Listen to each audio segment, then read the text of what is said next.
নমস্কার বন্ধুরা, তোমরা সবাই কেমন আছো? আশা করি সবাই খুবই ভালো আছো। আমি প্রীতম। আমি সুমনা, তোমরা দেখছো the Chirkutt box.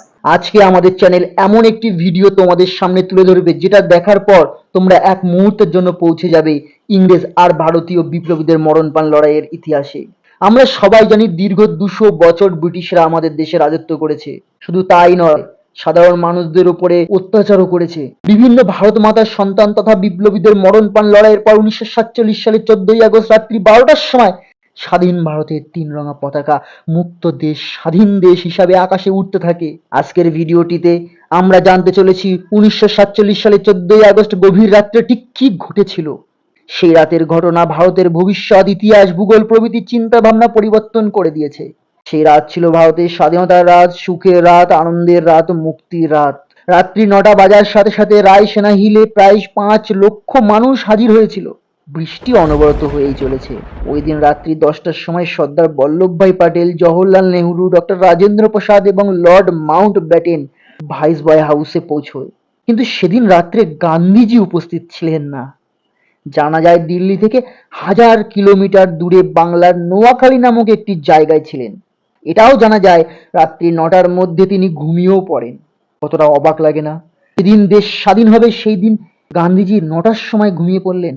Sardar Vallabhbhai Patel এবং জওহরলাল নেহরুর চিঠির অনুরোধেও তিনি সেদিন ছিলেন না। 1947 সালে রাত্রি 12টা বাজতে তখন কিছুটা সময় বাকি ছিল। বন্ধুরা, তোমরা ভাবতে পারছো দীর্ঘ 200 বছর পর 1947 সালে 14ই আগস্ট রাত্রে ভারতের স্বাধীনতার পতাকা উড়েছিল। আমরা স্বাধীন হয়েছিলাম।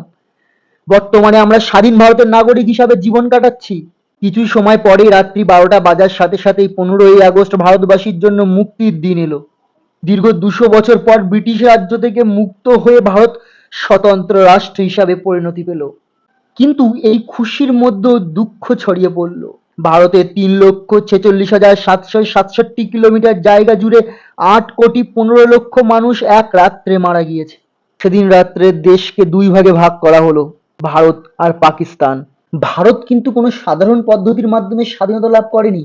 15ই আগস্টের অনেক আগে থেকে ইংরেজদের পতন শুরু করে দিয়েছিল ভারতীয়রা। মহাত্মা গান্ধীর গণ আন্দোলনের মাধ্যমেই ভারতে প্রথম ইংরেজ বিরোধী বিপ্লব হয়। তাছাড়া আজাদ হিন্দ ফৌজ ব্রিটিশদের রাজত্ব করা একেবারে মুশকিল করে দেয়। 1945 সালে দ্বিতীয় বিশ্বযুদ্ধের পর ইংরেজদের সেরকম একটা ক্ষমতা ছিলই না যে তারা ভারতে আবার রাজত্ব করতে পারে। ভারতে ব্রিটিশ রাজত্বকারী ইংরেজরা সিদ্ধান্ত নিয়েছিল যে 1948 সালের জুন মাসের 3 তারিখে ভারতকে স্বতন্ত্র রাষ্ট্র হিসাবে মুক্তি দেওয়া হবে।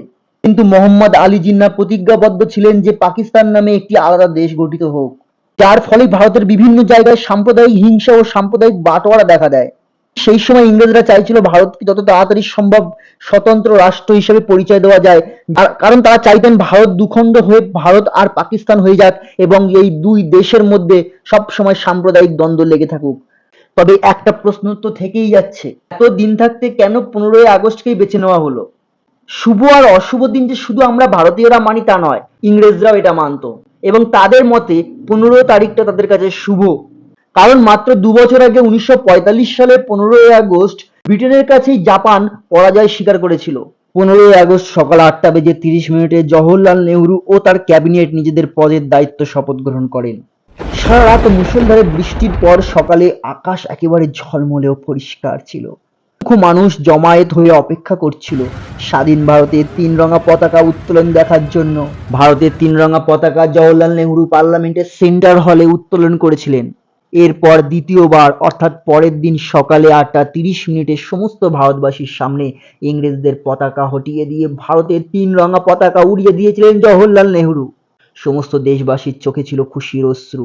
15ই আগস্ট ভারতের স্বাধীনতার দিনে সমস্ত ইংরেজরা কিন্তু ভারত ত্যাগ করেনি।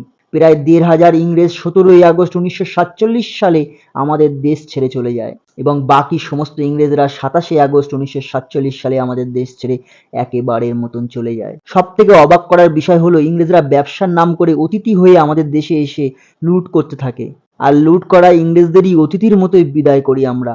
ইংরেজদের শেষ সেনাদল মুম্বাই বন্দর হয়ে বিদায় নিয়েছিল। স্বাধীনতার 200 বছর আগে মির্জাফর ও আমির জোন যেভাবে লর্ড ক্লাইভকে স্বাগত জানিয়েছিল, ঠিক তার ফলাফল হিসাবে কি পাওয়া গেল? পলাশির যুদ্ধ। দীর্ঘ 200 বছর আমাদের ওপর পরাধীনতা, তবুও আমরা সমস্ত ভারতবাসী কোনোদিন নিজেকে শুধরে নিতে পারিনি। আমাদের মতে অতিথি দেবতা, এই সত্যটা আজও আমরা পালন করে আসছি। ধনধান্যে পুষ্পে ভরা আমাদের এই বসুন্ধরা, তাহার মাঝে আছে দেশ এক সকল দেশের সেরা। এমন দেশটি কোথাও খুঁজে পাবে না কো তুমি, সকল দেশের রানী সেজে আমার জন্মভূমি, সেজে আমার জন্মভূমি। ভিডিওটা তোমাদের কেমন লাগলো অবশ্যই কমেন্ট করে জানিও। আর যদি তোমাদের পছন্দের কোনো টপিক থাকে যেটা নিয়ে আমরা ভিডিও বানাতে পারি, সেটা তোমরা কমেন্ট করে অবশ্যই বলতে পারো। তো গাইজ, আজকের মতো আমরা এখানেই বিদায় নিচ্ছি। দেখা হচ্ছে অন্য কোনো ভিডিওতে। তোমরা ভালো থাকো, সুস্থ থাকো, দেখতে থাকো চিকুর বক্স।